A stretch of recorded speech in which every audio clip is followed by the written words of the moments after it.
Il n'y a pas pire vengeance que ceux qui blessent ceux qu'on aime, à moins qu'on ne les tue. Il n'y a pas pire obsession qu'un fantôme qui vous hante, à moins que ce ne soit celui d'un ami. Il n'y a pas pire crime que de tuer une enfant, à moins de la tuer 2 fois.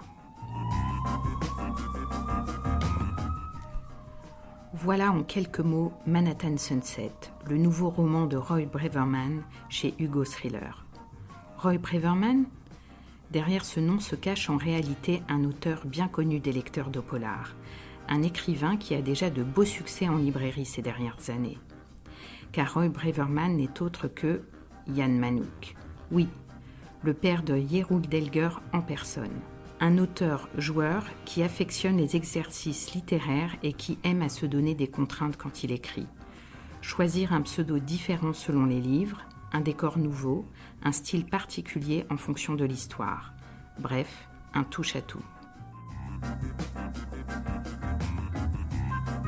Ce qui me motive en ce moment, ma façon d'écrire, plutôt rapide, c'est pas tellement d'enchaîner des choses, c'est d'enchaîner des styles. C'est-à-dire que ça m'a plu de faire avec la trilogie Hunter, Crow, Freeman, une trilogie différente de Jeroen Delger. Ça m'a amusé de reprendre l'idée d'une trilogie avec la trilogie islandaise qui n'est pas terminée chez Albin. Mais je voulais aussi faire un vrai roman noir comme Mato Grosso. J'ai en projet chez Paulsen quelque chose qui est plutôt une biographie romancée. J'ai en préparation, on en parlera, enfin je viens de terminer, quelque chose qu'on appelle un polar d'été, quelque chose de moins lourd, de plus... voilà, j'ai écrit un bouquin qui se passe en France, qui est plus un polar social. J'ai 2 ou 3 idées de feel-good book qui sont emmagasinées en tête. Moi j'ai 72 piges, je m'y suis mis très tard, j'ai plus beaucoup de temps devant moi, donc je veux essayer un maximum de choses. Après la Louisiane avec sa trilogie parue chez Hugo, Hunter, Crow et Freeman, l'écrivain voyageur a décidé, cette fois, de poser ses valises à New York pour un thriller particulièrement sombre et surprenant. C'est un polar fantomatique parce que un des personnages principaux, on va dire que c'est un fantôme. En fait, toute l'histoire de Manhattan Sunset tourne autour de la notion de fantôme. Qu'est-ce que c'est qu'un fantôme ? Qu'est-ce que c'est qu'une ville fantôme ? Qu'est-ce que c'est qu'un fantôme ? Partant du principe que, naturellement, moi, je n'y crois pas. Donc, ça doit être autre chose qu'un être bizarre. Ça se passe dans la tête. Et donc, le cœur de Manhattan Sunset, c'est un enquêteur qui est poursuivi par le fantôme de son ex-partenaire. Voilà, il faut dire les mots comme ils sont, hein, qui l'emmerde, qui le fait chier, qui est toujours sur son dos, alors que normalement il n'existe plus. Il y a donc Donnelly, le flic surnommé Donut, et sa nouvelle équipière Mankato. Ils enquêtent sur le meurtre d'une fillette dont le corps a été retrouvé dans une casse automobile au cœur du quartier industriel de Willett Points Boulevard dans le Queens. Il y a aussi le fantôme de Pfifferman, l'ancien équipier de Donnelly, qui s'est fait descendre 3 semaines plus tôt. Autant dire que l'ambiance n'est pas à la fête. Et puis il y a New York, un New York sombre et violent, avec ses rues comme des canyons, dans lesquels la mort s'engouffre sans prévenir. Une ville qui est plus qu'un décor, un véritable personnage à part entière. Un endroit que Roy Braverman connaît bien. Alors là, je suis vraiment sur mes souvenirs de New York. Mon premier grand voyage, j'ai fait des petits voyages en Europe quand j'avais entre 13 et 15 ans. Quoi. Mais mon premier grand voyage qui m'a vraiment secoué, c'est en 1966. J'ai passé 4 mois à New York et 4 mois dans le Bronx. Et là, ça m'a vraiment secoué. Quoi, parce que le Bronx en 66, c'était vraiment quelque chose. Quoi. Et donc, j'ai construit ce récit sur mes souvenirs du Bronx en 66 et le New York que j'aimais à l'époque. Dedans, il y a un événement qui s'appelle Manhattan Henge. Je l'ai vu là-bas pour la première fois en 66. Les cases de Willett Boulevard, je les ai vues en 66. Tout ce dont je parle là, du quartier de Flushing, c'est pareil, j'étais là-bas. Donc, je me suis vraiment basé là-dessus. Comme c'est un bouquin où la notion de fantôme, pas le fantôme, mais la notion de fantôme avait une importance capitale, j'ai gardé un peu le souvenir fantôme de la ville que j'ai aimée en 66 quand j'avais 17 ans, quoi.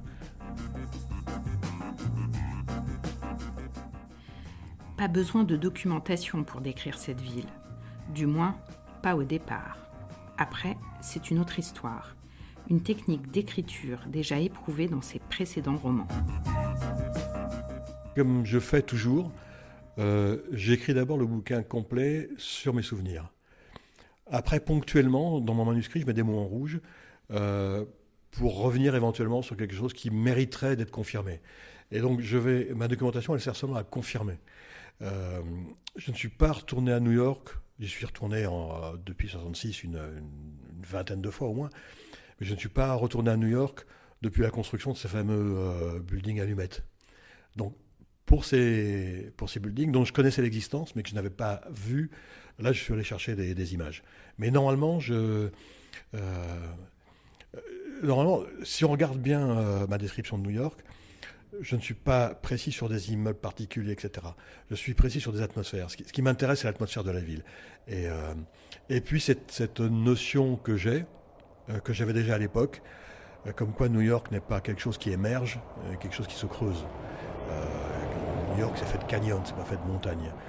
Et donc voilà, autour de ces idées-là, j'ai continué à travailler sur mes souvenirs avec ponctuellement 2-3 vérifications, quoi.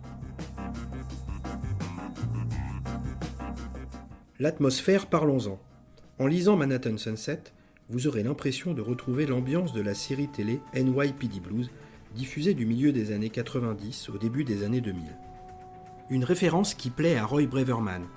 Avec son style direct et la force de ses descriptions, il entraîne littéralement le lecteur au cœur du décor de son roman, grâce à une écriture très cinématographique dont il nous révèle un petit secret. C'est encore mieux que de les voir avant de les écrire. Je les vois pendant que j'écris. C'est-à-dire que la scène se déroule pendant que j'écris. Et donc, si j'imaginais la scène avant, ça figerait un peu mon imagination. C'est-à-dire que j'imaginerais par exemple un coucher de soleil sur une façade new-yorkaise. Je m'imaginerais des couleurs, des formes, des reflets, et après je les transcrirais. Mais il y aurait entre-temps une perte de spontanéité, et il y aurait dans l'écriture ce qu'on perd un peu dans la traduction, quoi. Comme ça vient au fur et à mesure de l'écriture, je suis presque piégé par mes propres émotions. C'est-à-dire que quand je décris un reflet sur une façade et que ça me rappelle un souvenir de 66, je le mets immédiatement sur le papier, sans réfléchir. Donc je pense que c'est pour ça. Effectivement, oui, j'essaie d'écrire de façon très visuelle, de la même façon que j'essaie de construire très cinématographique, c'est-à-dire des chapitres très courts qui ressemblent à des scènes de film. Vu le titre du roman et puisque Roy lui-même en parle, il est beaucoup question aussi, dans ce thriller très sombre, de coucher de soleil et d'un phénomène unique au monde qui n'a lieu qu'à New York ou, pour être plus précis, dans un quartier de New York, le Manhattan Henge. C'est quelque chose... Quand c'est une belle journée et que c'est un beau coucher de soleil, c'est quelque chose d'exceptionnel. J'ai téléchargé hier ou avant-hier quelques photos du Manhattan Edge de 2018. C'est somptueux, c'est somptueux. C'est l'alignement parfait de la 42e avec le coucher du soleil qui se couche à l'ouest, exactement dans le prolongement de la ville et pendant pas longtemps, 1-2 minutes, tout le flot du soleil couchant illumine la 42e. Et puis il y a un autre Manhattan Edge quand une fois par an le soleil se lève à l'est dans le même axe. Et ce qui est fantastique, c'est un pur hasard. C'est un pur hasard parce que la grille de New York n'a même pas été conçue. Certains disent que ça a été une construction machiavélique, on a calculé les angles, etc. Non. La clé de New York, la grille de New York, elle a été confiée à un fonctionnaire qui était même pas architecte, qui était même pas ni géologue, ni géomètre, quoi que ce soit. Un type qui a découpé ce qui devait être la ville en parcelles pour qu'elle soit plus facilement vendable. Et donc, il se trouve que cet aliment, je crois que c'est 22 degrés, je crois, l'angle du quadrillage, à un certain moment, un jour, sur la rue principale de New York, qui est la 42e, qui est une rue mythique, tombe en alignement avec le coucher de soleil. Un coucher de soleil que l'on retrouve sur la couverture du roman, aux reflets orangés. Justement, Roy Braverman parle souvent de couleurs pour évoquer ses livres, et plus précisément de couleurs du suspense. Alors, dans Manhattan Sunset, quelle teinte prend cette histoire bien noire ?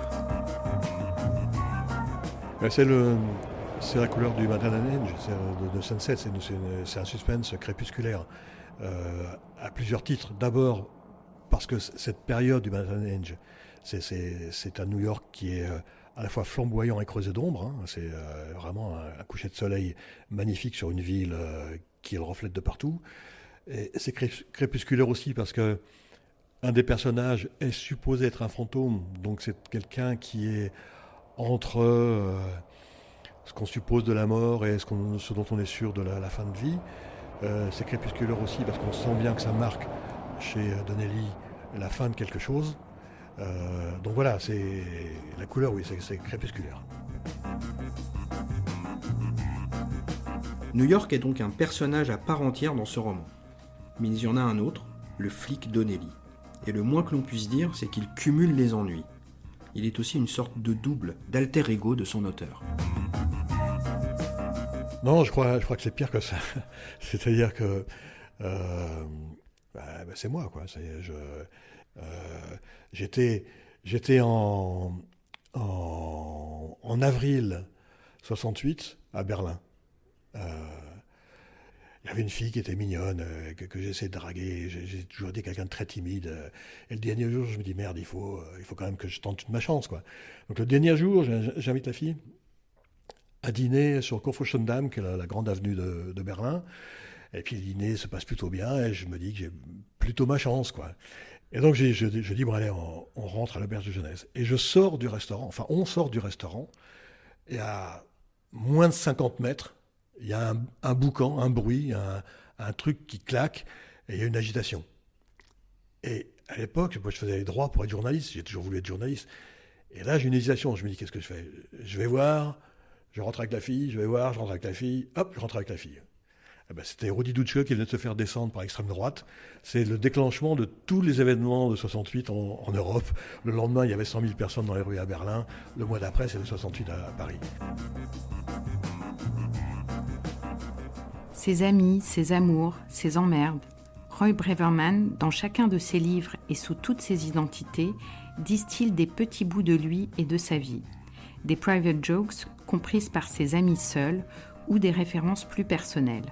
Dans Manhattan Sunset, par exemple, Mankato, l'équipière de Donnelly, a étudié à la Sorbonne à Paris et se remémore avec plaisir quand elle allait au Verre à pied, une brasserie située à quelques pas de chez Roy et qu'il fréquente lui-même.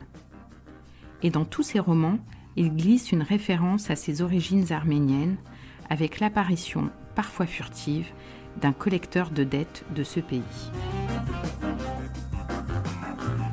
Donc j'ai toujours été très marqué par l'Arménie, surtout par le côté diaspora. Et le côté diaspora, c'est ça. C'est le côté diaspora, c'est que je parle pas l'arménien, j'habite pas sur la terre d'Arménie. Je suis arménien par la culture.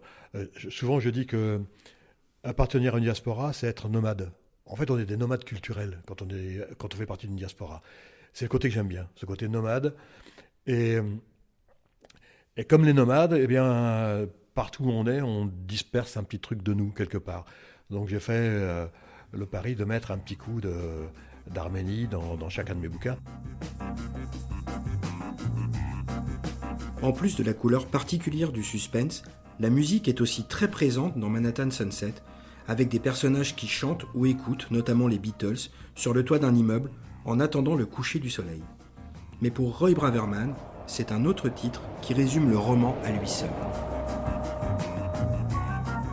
Il y a une chanson qui est fantastique, qui s'appelle New York, I Love You, But You're Bringing Me Down. C'est de LCD Sound System. C'est une musique d'une mélancolie absolue. Et les paroles sont aussi c'est l'amour vache ou l'amour déçu pour New York, quoi. Les paroles sont fantastiques, quoi. New York, je t'aime, mais tu me fous le moral à zéro, quoi. Pulling minimum wage. New York, I love you, but you're bringing me down. Voilà un polar bien noir, entre ombre et lumière, aux personnages forts dans une ville, New York, que l'on croit connaître, mais dont Roy Braverman fait un portrait inédit, tragique et attachant à la fois. Manhattan Sunset de Roy Braverman chez Hugo Thriller. But they shuttered your store